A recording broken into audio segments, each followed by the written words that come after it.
야곱의 혼례날이 며칠 앞으로 다가왔을 때 라반은 레아를 불러서 충격적인 말을 합니다. 이번 혼인 때 네가 먼저 야곱의 신방에 들어가야 한다. 언니가 동생보다 먼저 결혼하는 것이 이곳의 법도니까 말이야. 아니 어떻게? 레아는 한동안 말을 잇지 못했습니다. 야곱 오라버니도 이 사실을 알고 있나요? 이 일은 야곱이 모르게 해야 해. 미리 말했다가 야곱이 그걸 거부하면 난처하게 되거든.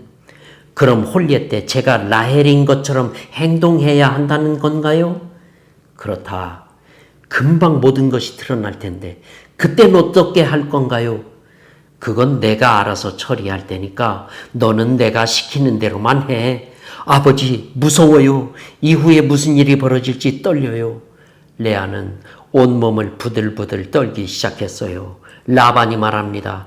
너는 아무 잘못이 없어. 너는 아버지에게 복종해서 이 고장의 풍습을 따를 뿐이야. 레아는 깊은 수렁에 빠져드는 느낌이 들었어요. 그렇다고 해서 그녀는 아버지의 말을 거부하지도 않았습니다. 그녀는 이렇게 속삭이며 자신을 진정시키고 있었지요. 이게 우리 고장의 풍습이야. 나는 아버지에게 복종할 뿐이고. 혼인잔치 이후 춥고 외로운 세월이 레아에게 찾아왔어요. 야곱과 서로의 시선이 마주칠 때면 그는 이렇게 말하는 것만 같았지요. 이 사기꾼, 나는 너를 용서할 수 없어. 레아는 허다한 밤을 홀로 지새웠습니다. 이따금 야곱이 그녀와 잠자리를 같이 했지만 그의 품에서조차 그녀는 외로웠어요.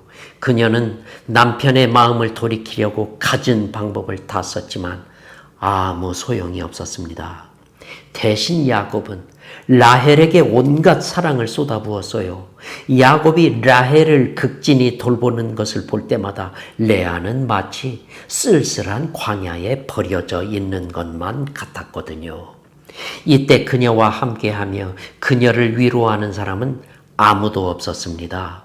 그럼에도 그녀는 누구도 탓하지 않았고 누구에게도 자신의 고통을 호소하지 않았습니다.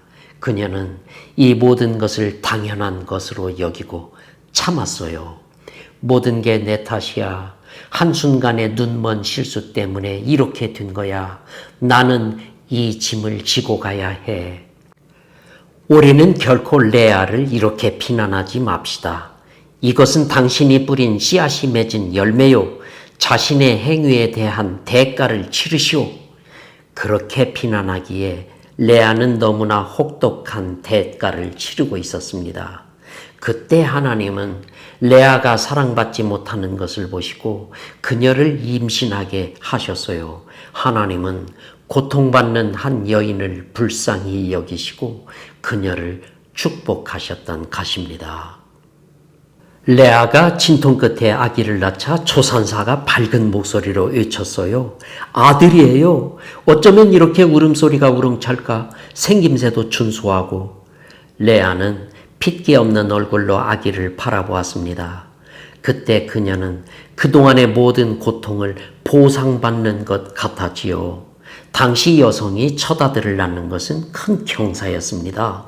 사이가 벌어졌던 부부도 이 아이를 매개로 금슬이 좋아지기도 했거든요. 레아도 아마 그것을 기대했을 것입니다. 아기 이름을 어떻게 지을지 생각해 두셨나요? 조산사의 물음에 레아는 자신의 시녀 실바를 불렀어요. 실바, 밖에 남편이 있거든 이리 들어오라고 하세요. 마님, 나으리는 여기 계시지 않아요. 양을 몰고 들에 나가셨어요. 그렇군요. 하긴 워낙 일손이 모자라니까요. 난 이 아이를 르우벤이라고 부르겠어요. 르우벤이란 보라 아들이다 이런 뜻입니다.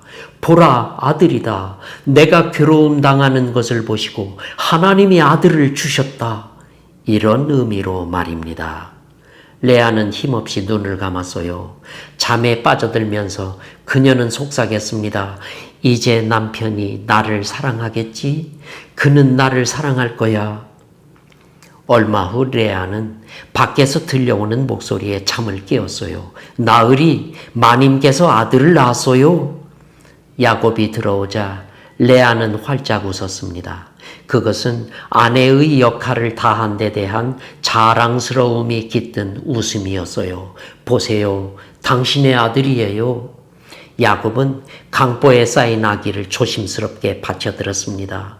자신의 피를 타고 태어난 생명체에 대한 따스한 정이 솟아올랐어요. 아기를 안고 한동안 생각에 잠겼던 야곱은 눈길을 돌려서 레아를 바라보았습니다.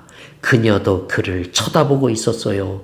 그녀의 눈빛은 무언가를 애타게 갈망하고 있었거든요.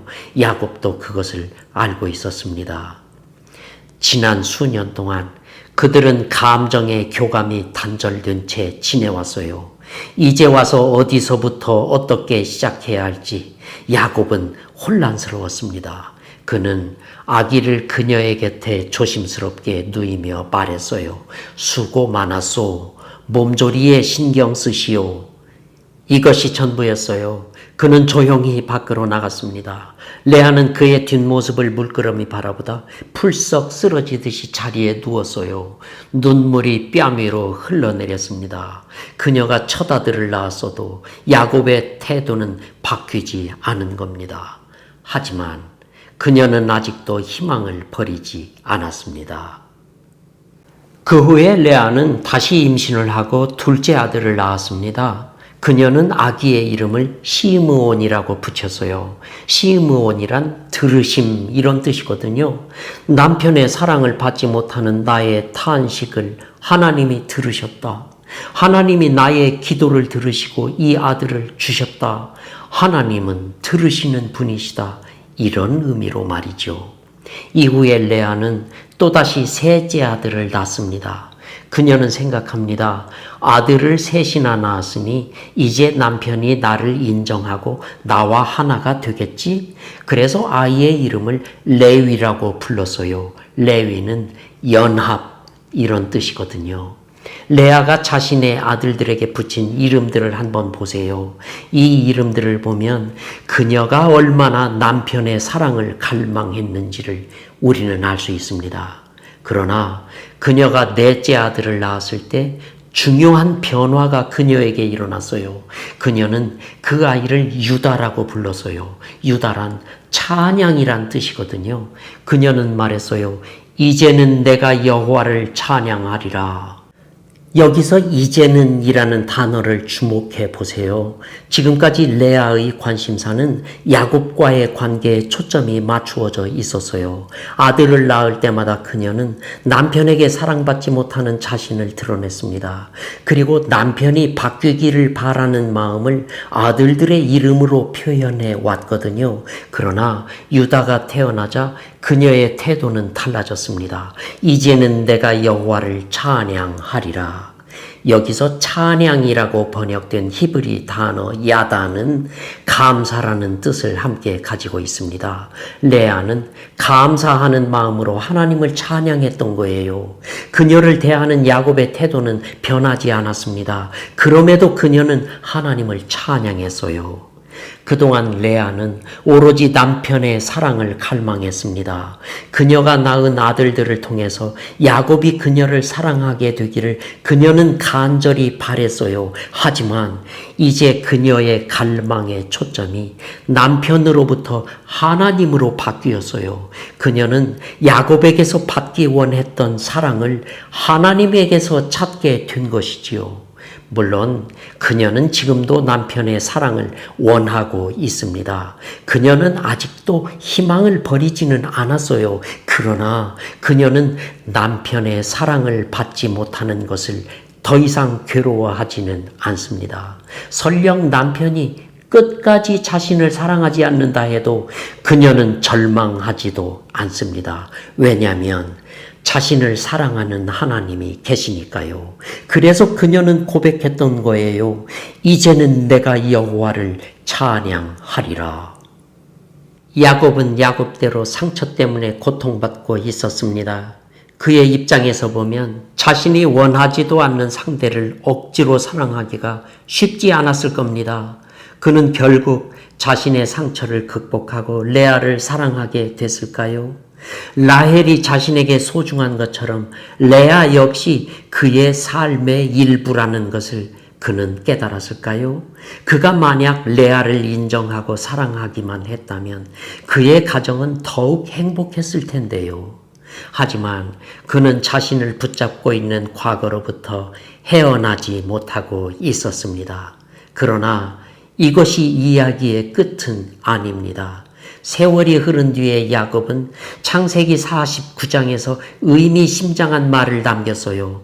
레아가 죽었을 때 야곱은 그녀를 막벨라 굴에 있는 가족 묘지에 장사 지냈습니다. 그리고 자신의 죽음이 가까이 왔을 때 야곱은 자신을 레아가 묻힌 그곳에 묻어달라고 아들들에게 유언을 합니다. 자신이 일편단심 사랑했던 라헬이 아니라 레아의 곁에 묻히기로 그는 결정했던 것이지요. 이것은 야곱의 생각이 바뀌었음을 말해줍니다. 그는 레아를 자신의 정식 아내로 인정하게 됐던 것이지요. 언제 그에게 이런 변화가 일어났는지 우리는 모릅니다. 그건 레아가 아직 살아있을 때였을까요? 아니면 레아가 죽고 난 뒤였을까요? 이 변화는 어쩌면 야곱의 노년에 자신이 움켜쥐었던 것들을 모두 내려놓았을 때 일어난 일인지도 모릅니다. 결국 그렇게도 남편과 연합하여 하나가 되기를 원했던 레아의 소망은 마침내 이루어졌습니다. 레아처럼 사랑하는 이들이 많습니다. 그들은 주변 사람들로부터 사랑받지 못하고 끊임없이 상처받고 소외된 채 남모르게 눈물 흘리며 살아갑니다. 그럼에도 그들은 다른 사람을 원망하지 않고 모든 것을 자신의 탓으로 돌립니다. 그리고 이 아픔을 자신이 감내해야 하는 것으로 여깁니다. 그들이 바로 레아입니다. 혹시 우리도 레아가 아닐까요? 우리는 사랑받지 못하고 살아왔을 수 있습니다. 슬프게도 공동체나 가정에서 사랑받지 못했을 수 있습니다. 이것은 가슴 아픈 현실입니다. 그러나 희망을 버리지는 마세요. 세상이 우리를 사랑하지 않는다 해도 하나님은 우리를 사랑하십니다.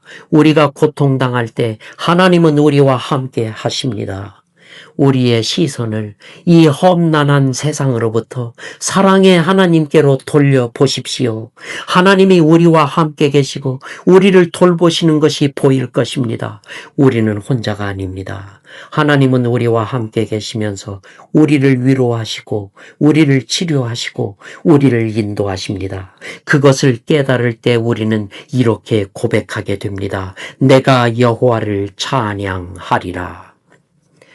우리는 모두가 남모르는 아픔을 품은 채 레아처럼 살고 있습니다. 그 아픔들을 통해서 우리가 하나님의 사랑을 체험하고 하나님을 찬양하게 되기를 소망합니다. 그리고 하나님이 우리를 불쌍히 여기신 것처럼 우리도 서로 불쌍히 여기며 사십시다.